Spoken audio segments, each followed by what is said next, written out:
down at the kitchen table. Minnie was Harry's granny. Everyone called her Minnie, not Gran or Mum, always Minnie. Unlike Harry, Minnie was small, as her nickname suggested. Also, unlike Harry, who sometimes felt embarrassed about his height, Minnie couldn't have cared less about being short. She marched around like she was the very tiny boss of all things. "She's in the shower," said Harry, pointing to the bathroom above with his spoon. "She's not supposed to be in the shower," Mum screeched, leaping up. "No one's supposed to be in the shower. It leaks, remember?" At that exact moment, a drop of water splashed on Harry's head. Another bounced off the table. Then another splashed into Kerry's cereal bowl. Then, whoosh! Water began pouring down the walls and streaming out of the light fittings. Mum raced upstairs. "Today, we can expect sudden downpours in the kitchen," said Harry, laughing, with occasional outbreaks of swearing from Mum. "It will be drier later, once Minnie gets out of the shower." Kerry kicked water at Harry, who laughed as he dodged out of the way. Upstairs, Mum was hammering on the bathroom door, roaring at Minnie to turn the shower off. But Minnie, as well as being small, was slightly deaf. She didn't hear. More water flooded down. Soon, the kitchen floor looked like the shallow end of the leisure centre pool, minus the toddlers in armbands. Harry and Kerry sprinted upstairs and began pounding on the bathroom door too. Eventually, the shower went quiet and the door opened. Minnie appeared, wearing a fluffy orange dressing gown, her curly white hair hidden beneath a bright pink shower cap. "Oh, I wasn't expecting to find you three standing there," she said. "Have you got nothing better to do?" "You flooded the kitchen, Minnie, when you had your shower," Harry explained. "It's like a fish pond down there, or a tiny lake, or a very big puddle. It's really wet." "I see," said Minnie. "Well, I wouldn't stand around chatting then.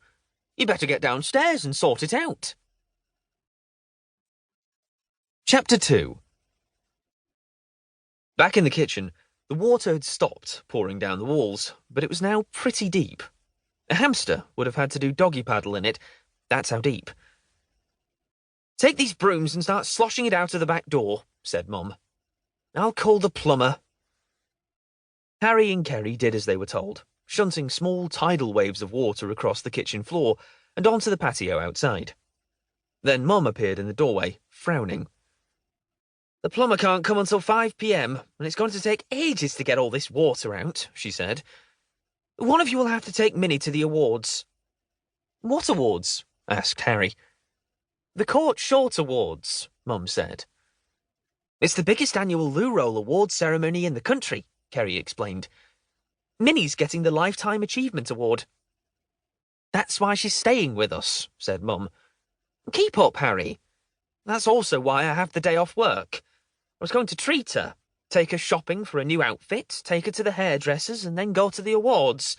But I can't now, not with all this mess to sort out." "Before you ask, I can't do it," said Kerry. "I'm going into town with my friends." "Harry, you'll have to do it," said Mum. "There's no one else." "But I'm meeting up with Keith and Johnny and Tom today," Harry protested. "I've hardly seen them lately. I've been too busy earning puppy points." And stop. Let's just pause the story here for a second, readers, because I've got a feeling you're sitting there thinking, what in the name of savoury waffles are puppy points? Am I right? I knew it. Well, make yourselves comfy and I'll explain. Here we go. Harry desperately wanted a dog, but because of his not great so far track record with animals, see the following list of Harry's animal bungles and blunders, Mum didn't believe he was responsible enough to look after a dog. Harry's animal bungles and blunders.